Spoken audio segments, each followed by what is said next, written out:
Good morning.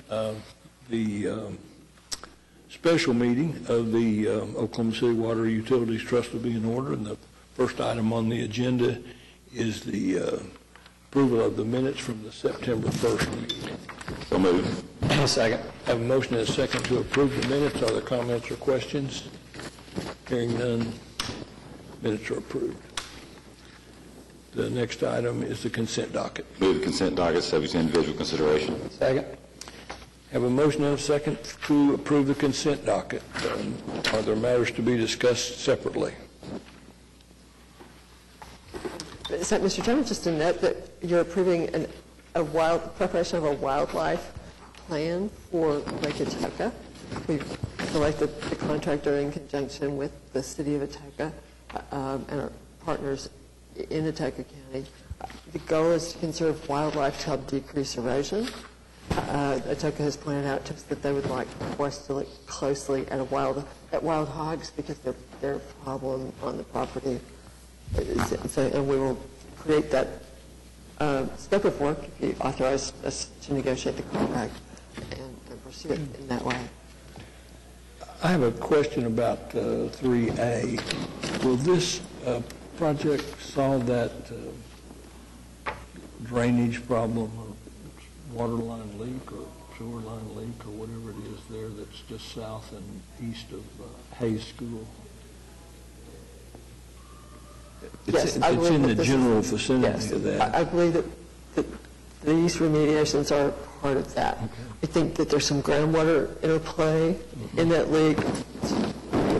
It may not be 100% dry, but it will be better. Any other questions or comments on the consent docket? Hearing none, voting please. Consent docket's approved. Next item is the concurrence docket. Move the concurrence docket subject to individual consideration. Second. Other matters to be discussed. In this case, I want to draw your attention to the fact that you're authorizing rebidding of our solicitation for generators to place at Lake Draper. It's a part of a grant program that we're very excited about pursuing. Just wanted to make certain you knew that we had to make some changes to get clear bids in that process. There's some requirements of the process that I think were difficult for contractors to understand. So we've modified how we communicate that, and that's the reason it's back. Okay. Any other comments or questions on the concurrence docket? Voting please.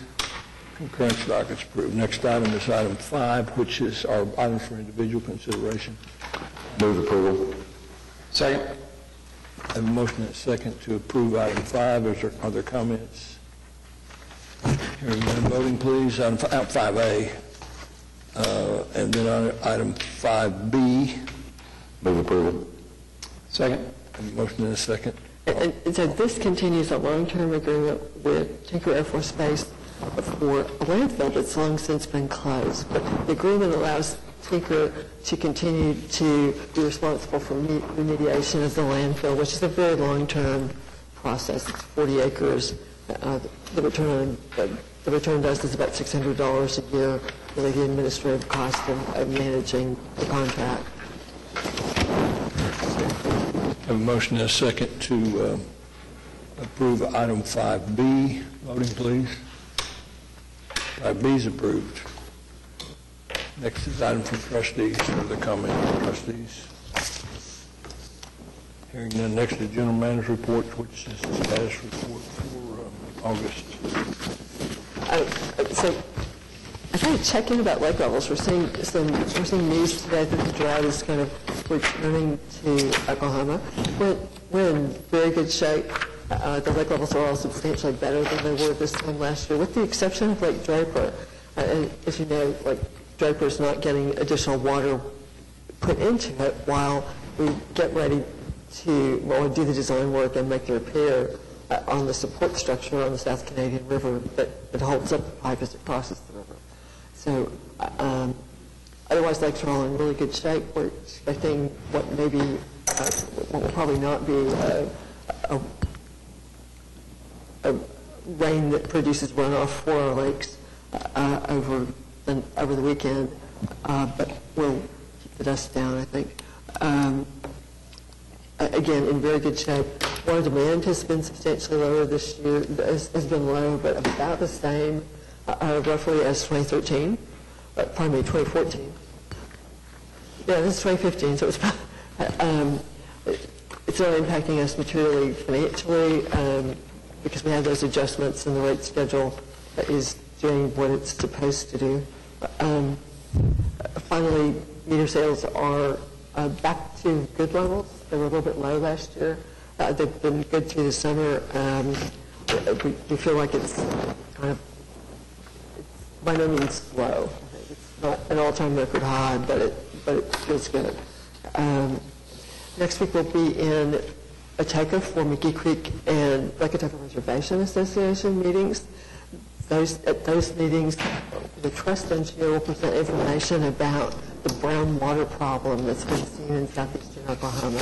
They're preparing a white paper, but they will, for the meeting, provide some information and have been helping Ateka with that issue in their town. We know that the Oklahoma Department of Environmental Quality is very active working on the brown water problem in southeastern Oklahoma that's caused by manganese. There are some things that we can do to assist Ateka. We've adjusted the valves, the valves that are open on the flow through the dam to hit the layer of the lake that has the least amount of manganese, and that changes by way of lake conditions. So we're doing some monitoring of those conditions with them. We've also identified a location where we can set a chemical feed system that will help them pre-treat for manganese as it's going toward their plant.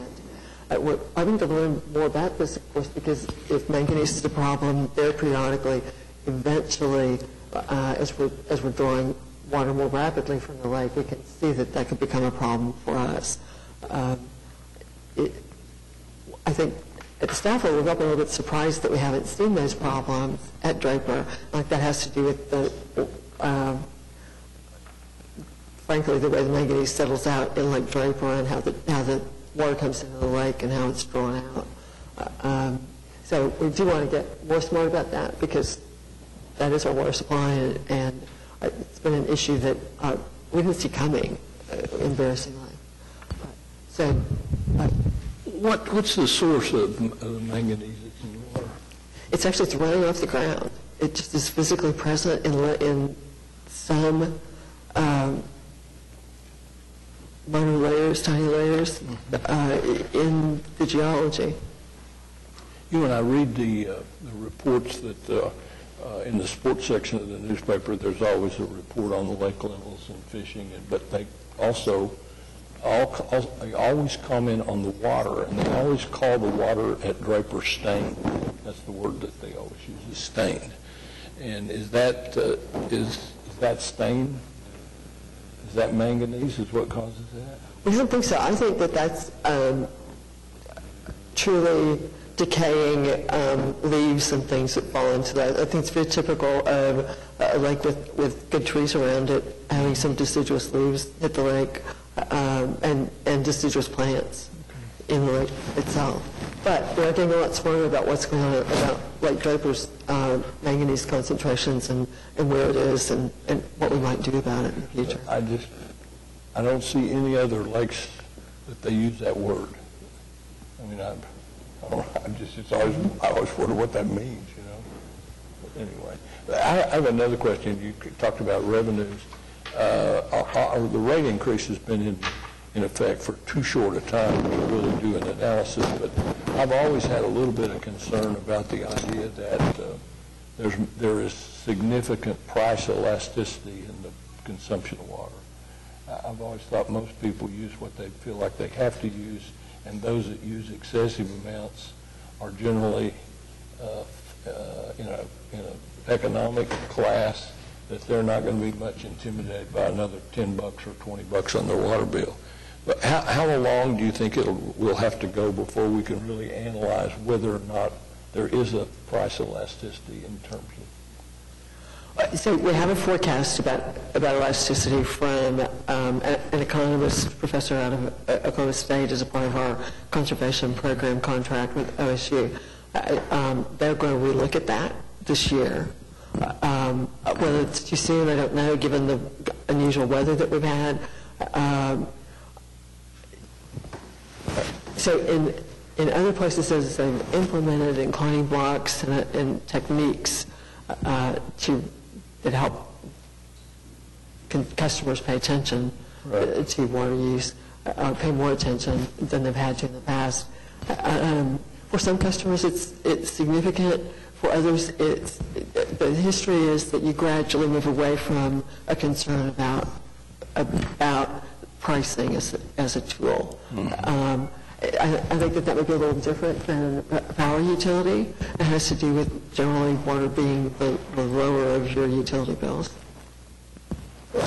I mean, it's obviously worked with cigarettes, and it supposedly works with gasoline, although I'm not sure I've ever quite agreed with that. But water just has always seemed to me it's going to be very difficult to measure it, and it's going to be incrementally very small, it seems to me. I just like whatever studies we have, as soon as we have them, I'd like to see what they are. Happy to bring you some information about that. There's smarter people than me on that topic, and we have access to them. I mean, from a pure economic standpoint, it's good economics, that price elasticity is part of it, but water just has always seemed to be a little bit maybe off the radar in that regard. But, as I say, it's worked very well with cigarettes. So, are there any citizens to be heard? Any comments from the trustees? It's 9:12 and we are adjourned. Thank you so much.